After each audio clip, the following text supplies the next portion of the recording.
How to share screen on Zoom. Hello everyone, I am Bishaka and welcome to our channel. Now let's get right into the tutorial. Firstly, go ahead and open Zoom on your device and further go ahead and join the meeting in which you want to share your screen in. Now, tap on the share button you see there on the bottom toolbar of your screen and now go ahead and choose your layout.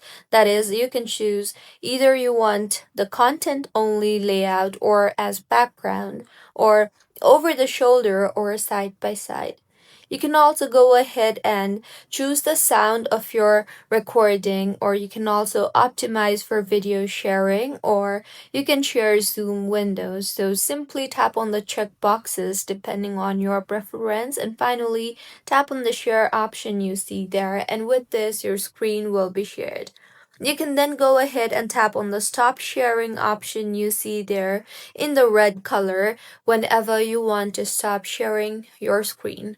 So this is how you can share screen on Zoom. If you find this tutorial helpful, please like the video and do comment if you have any queries.